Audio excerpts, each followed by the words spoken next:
করেছেন, আমি থানায় গিয়ে তা পাইনি, কোনো কি জানি নিরপেক্ষ কোনো কথা পাইনি। সেই কি জানি উনি যে নোয়াখালীর কি যে পার্সন, উনি ওবায়দুল কাদের সাহেবের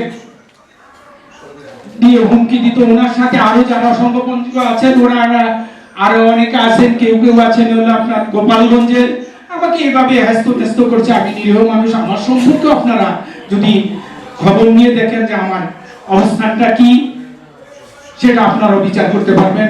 আর আপনাদের কাছে আমার বিশেষ অনুরোধ, এটার জন্য আপনারা একটু কষ্ট হলেও আপনাদের কাছে বিশেষ হাত জোড় করে আমি অনুরোধ করছি, আমি যেন সুষ্ঠু বিচার পাই সরকারের কাছে, এটা আপনাদের কাছে আমার বিশেষ অনুরোধ। আমি এখন ঘর ছাড়া, দেখেন আপনাদের কাছে আমি যে নাম্বারটা দিলাম, এই নাম্বার থেকে আমাকে হুমকি দেওয়া হচ্ছে।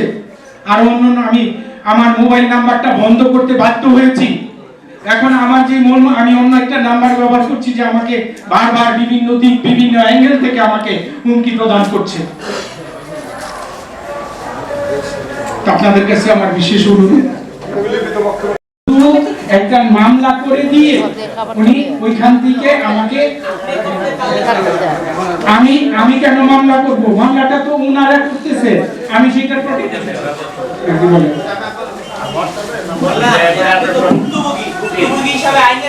উনি অসুস্থ। আপনার প্রশ্নটা আমি আমাকে স্পেসিফিক প্রশ্নটা করেন। আপনি যে মামলাটার কথা বলছেন, সেই মামলাটা কি মামলা?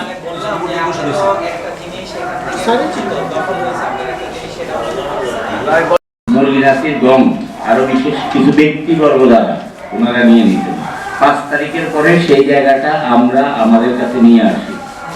আমরা সেখানকার ব্যবসায়ীদের কাছ থেকে বলার চেষ্টা করি আমরা মানবিক হতে চাই। আমরা থানা প্রশাসনকে জানাই, সকল জায়গা থেকে ওনারা আমাদের সার্বিক সহযোগিতা করার পরে আমরা সেই জায়গাটা আমাদের রিকনস্ট্রাকশনের জন্য নিয়ে নিই। তারপরে অতর্কিতভাবে আমরা এই প্রজেক্টে যারা জড়িত 2 বার আমাদের উপর হামলা হয়। সেই প্রেক্ষিতে থানায় আমরা একটা মামলা করি। আমরা মামলাটা করি যৌক্তিক এবং প্রমাণ সাপেক্ষ। তারপর আমাদের বিরুদ্ধে একটা মিথ্যা মামলা করা হয়, এটা আমরা গত রাতে জানতে পারি। জানার পর আজকে আমরা মিডিয়ার সম্মুখীন হলাম। আমরা এখন ফেরারি। আমরা ওই যৌক্তিক সময়টুকু পাই নাই যে আপনাদের জন্য একটা প্রেস নোট নিয়ে আসবো, এখানে বসিয়ে আমাদের লিখতে হচ্ছে। আমরা রাতে ঘুমোতে পারি না, আমাদের পরিবারগুলো অনিরাপদ।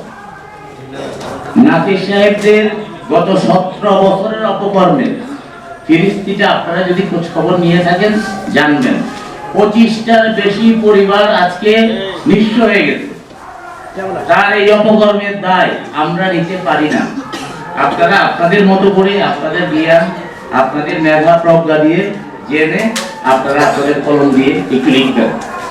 ভাই আমি রজুল রাজু সমকালে কাজ করি, সমকালে আছি। তো আপনারা স্পেসিফিক একজনকে অভিযোগ করছেন মুরগি নাসির বলে আপনারা এখানে চিহ্নিত করলেন। ওনাকে দেখে খুব একটা ক্ষমতাবান মনে হচ্ছে না, যে ছবিটা আপনারা পিছনে দেখাচ্ছেন। আসলে তার ক্ষমতার উৎসটা কোথায়, কি বলবেন?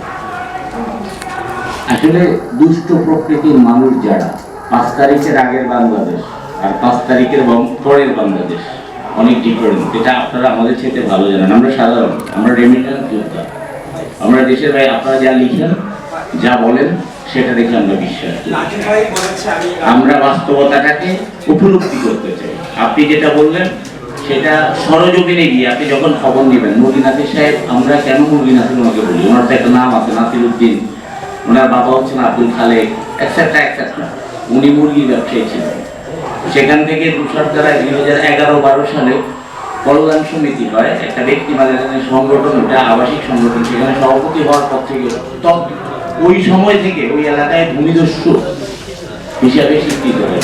ওনার বিরুদ্ধে তুষারধারার মানুষ 2014 সালে ঝাড়ু এবং জুতা মিছিল করে ওনাকে বের করে দিল। এরপরে ওনার ক্ষমতা বলে উনি কখনো পরিচয় দেন উনি ওবায়দুল কাদের সাহেবের আত্মীয়, কখনো পরিচয় দেন উনি ওনার আপনজন। সেইভাবে থানা প্রশাসন, আমার এই চাচু বিগত সরকারের সময় কদমতলী থানায়, যাত্রাবাড়ি থানায়, শ্যামপুর থানায় 14টার বেশি বৈঠকে অংশগ্রহণ করেন। প্রত্যেকটা বৈঠকে ওসি মহোদয়, প্রশাসনিক কর্মকর্তা, আপনার সকল কাগজপত্র ঠিক আছে, কোনো এক অদৃশ্য কারণে আমরা সেই জায়গায় যেতে পারি। এটা শুধু আমাদের সমস্যা না, আজকে যারা রেমিটেন্স যোদ্ধা আছেন সারা পৃথিবীতে, তারা সবাই মনে হয় তার মধ্যে 7% মানুষগুলি এইভাবে এই ক্ষতিগ্রস্ত হচ্ছে। আপনারা অনেক কিছু জানেন, আপনারা সত্যটাকে উদ্ঘাটন করেন, আমাদেরকে সেই সহযোগিতা দিতে পারেন। আমরা সত্যটাকে চাই, আপনারা আপনাদের মতো করে খবর নিয়ে দেখেন, সেইভাবে আপনারা লিখেন। শ্যামপুর থানা ছিল, তো তখন তো এই ফেসিবাদ সরকার ছিল না। না, এটা কিন্তু ফেসিবাদের আগে।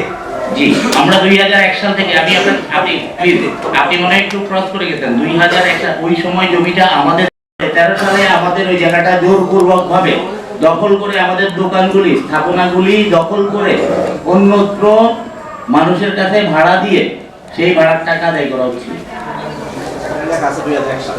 2001 সালে আমরা জমিটা ক্রয় সূত্রে মালিক হই, 12 সালে আমাদের জায়গাটা দখল হয়। 16 বছর ওরা আপনাদেরকে এত ডিস্টার্ব করছে, হ্যাঁ, আজকে হঠাৎ করে আপনারা সাংবাদিক করতেছেন। গত রাত্রে আপনাদেরকে হুমকি দিচ্ছে, এখন তো ফেসিবাদ নাই, তো গত রাত্রে হুমকি দেওয়ার পরে আপনারা আইনের আশ্রয় নেন নাই? জি, আমরা আইনের আশ্রয়, আপনি মনে হয় আমি এক ভাইয়ের, এক সাংবাদিক ভাইয়ের প্রশ্নের উত্তরটা দিয়েছি। আমরা আসলে আইনের আশ্রয় নিয়েছিলাম। আমাদের বিরুদ্ধে আরেকটা পাল্টা মামলা হয়েছে। মামলা হওয়ার কারণে এখন আমরা ফেরারি। আমরা এখন যারা এখানে বসে আছি, আমরা ফেরারি।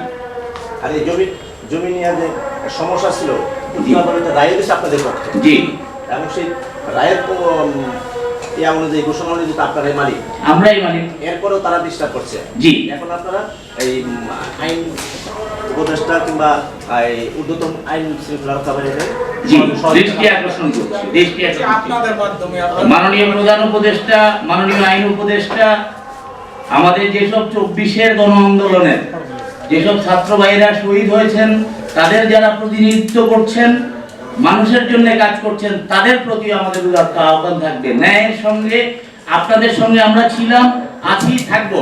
আপনারাও প্লিজ আমাদের সঙ্গে একটু থাকবেন।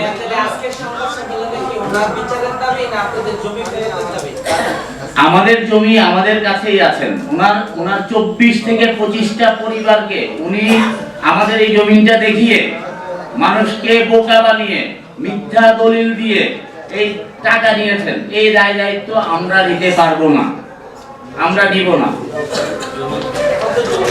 জি, আমাদের জমিন আমাদের হাতে আছে, আমাদের জমিন আমাদের হাতে আছে, আমাদের কাছে আছে।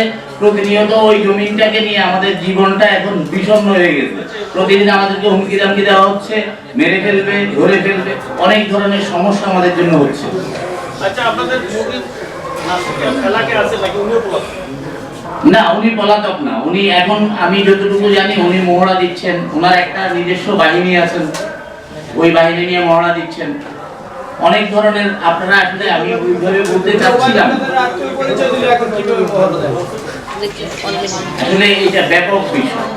ব্যাপক বিষয় হচ্ছে কি, আমাদের দেশের আমরা মানুষগুলি এবং স্থানীয় জায়গাগুলিকে, আপনারা প্লিজ, আপনারা তো সাংবাদিক, প্রত্যেকের নিজস্ব একটা জায়গা আছে, প্রত্যেকের নিজস্ব একটা এরিয়া আছে। আপনারা ওই এরিয়াগুলিকে ভালো করে একটু যাচাই বাছাই করে দিলে আমাদের আসলে চাহিদার জায়গাটা কোথায়। আমরা যারা রেমিটেন্স যোদ্ধা, আমরা বাইরে থেকে দেশে আসার পরে আমরা আসলে কি ধরনের প্রবলেম ফেস করি, এই বাস্তবতাটুকু উপলব্ধি করলে আমার মনে হয় আপনারা এই উত্তরগুলো পেয়ে যাবেন। আপনি এক কথায় উত্তর দেন, আপনারা কি চাচ্ছেন? আমরা নাসিরের যৌক্তিক বিচার চাচ্ছি এবং আমরা এই হয়রানি থেকে মুক্তি চাচ্ছি। আমাদের বিরুদ্ধে মিথ্যা মামলাগুলি প্রত্যাহার করা হোক। আপনাদের সামনে আপনাদেরকে সঙ্গে নিয়ে সরকারের সকল মন্ত্রণালয়, যারা যারা এইসব সংশ্লিষ্ট জায়গাগুলিতে আছেন, তাদেরকে উদারত আহ্বান জানাবো। আমাদের বিরুদ্ধে যে মিথ্যা মামলাগুলি হচ্ছে সেটাকে প্রত্যাহার করা হোক।